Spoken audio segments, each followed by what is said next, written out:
Is golf a game, a lifestyle, an obsession? My name's Tom Coyne, and for me, golf is connection. It's a connection with nature, with places, but most of all, with people.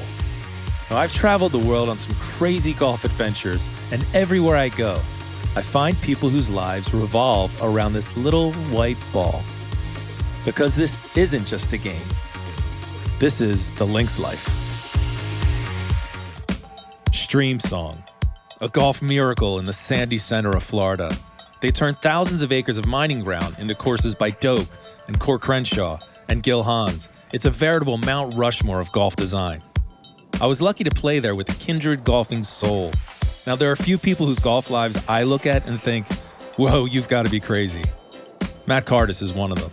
Playing and photographing hundreds of courses a year, living in a tent atop his Subaru, Matt has earned the label I aspire to, a true golf hobo. And I mean that in the absolute best way. All right, so we're here at Streamsong Blue playing with, of course, my friend Paddy. And my friend now has joined us, Matt Cardis. I mean, how do we even describe what you do? Photographer, looper, social influencer, golf personality, brand ambassador? Golf lover. Golf lover. Yeah, fair enough. I do it all. Lover. So we just came in from the PGA show. There was a lot of talk about growing the game. Yeah. How do you think the game needs to grow? You had we were talking, it's really interesting. Does the game need to get younger, or does it just sort of need to evolve in a different way? Yeah, I mean, most people when they talk about growing the game of golf think about the youth, right? Getting youth involved, starting young and kind of progressing in the game and having exposure to it. I mean, I look at it more as a cultural thing. As kind of the older demographic of golfers are aging, it's no longer our father's game, it's now our game. And I mean, there's a lot of us out there that see a value in this, I call it the modern golfer, where we're basically bringing the current day lifestyle, music and culture and fashion to the game of golf, which hasn't been done before. I mean, it's always been known as kind of this pleated pants and, it's no longer that game. Right. I got no pleats on me, man. No. You neither. No pleats here. So we're looking good. Hey, man. Thanks, buddy. The sand dunes at Streamsong, they feel more like Ireland than Florida. And when I was joined there by my American friend from Ireland, the legend himself, Paddy the Caddy, that's where I thought I was. What's up, brother? Tommy, how are you, buddy? How you doing, man? Great to be in Florida with you. This is awesome. So we're here at the roundabout of Streamsong. This is the little warm-up course near Black. Yeah. And so what are we playing for here, buddy?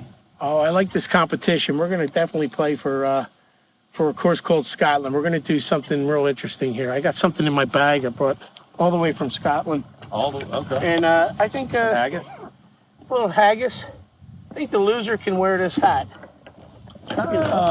And in loving memory of our time in Scotland. Not that I'm going to lose. I just want to show that it fits. One size fits all.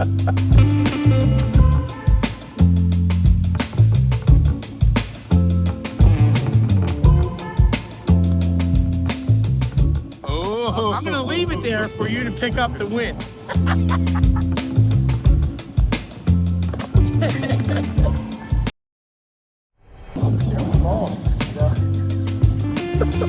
Our brothers let Tom know.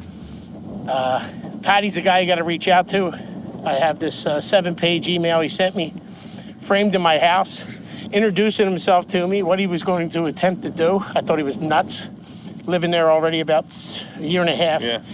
And I was so enthusiastic about it. We had a map. My girls mapped them out. That was awesome. I used to send him postcards to future B&Bs he was going to be at. It was the coolest thing. And he would arrive and they said, Mr. Coyne, you have mail, and it'd be a little postcard. And I'd be like, hey, you wanker, thinking of you. Just little pick-me-ups. He was on the road. You were my support system all the way around Ireland. I don't know. I can't believe I ever wrote a 7-page email, but, I'd go to a new town and Paddy'd be waiting for me, or the girls were, it was so cool. The guys were tracking me on the map, and you collected all the news clippings in my trip and sent it to me at the end? Yeah. I mean, it was just, you really made that, you made that a trip, man. That was fun.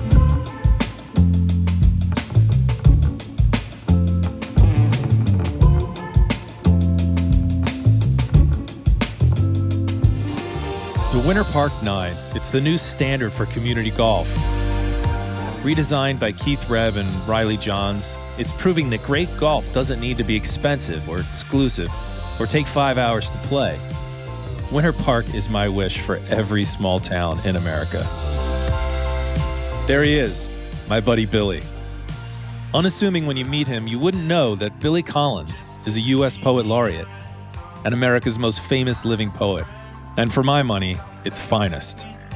To tee it up with a literary hero of mine was, well, it was poetry. So what is it about golf that keeps us playing, do you think? I mean, Well, just to go back to that high school thing. So I caddied and I played occasionally, but it was my father's game. I was too cool for golf. right. And I remained too cool for golf into my 30s. And then for some reason, all these guys I was hanging around with were getting into golf. Right. And I had the caddy background, the country club life kind of thing. Yeah. And so I jumped back into it. So I've been playing pretty fervently ever since. And what are we chasing? Why do we keep coming out here? It combines socializing with isolation. All right, so you're telling jokes with your buddies. Right. And back in the day, smoking and drinking. And then it's your turn to hit. And then you're completely And then you're alone in this silent dome, right? Just you and the ball that's not moving. And then you go back to talking to your friends. And I think this is a beautiful balance of concentration that's required to hit the shot, and then this kind of social looseness. Yeah. I've been fortunate to travel much of the golfing world and write some books along the way. I walked the coast of Ireland for 4 months. I played 111 Scottish rounds in 57 days. I once played golf 542 days in a row because, hey, why not? People ask me what keeps me going and keeps me chasing. And the answer, funny enough, doesn't have much to do with golf. It's the people. And that's what this show is about, and why it's different than what you've watched before. A ball bouncing down a fairway isn't all that interesting, but the person who hit it, they've likely got a story you wouldn't believe. And that's what I'm out to find.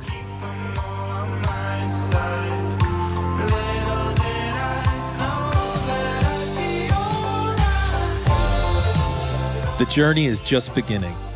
As I travel the world looking for people who are turning their golf dreams into their golf lives, I invite you to partner with me on The Lynx Life. This is a show about more than sport and travel. It's about living your passion. So help me celebrate people around the world who are doing precisely that.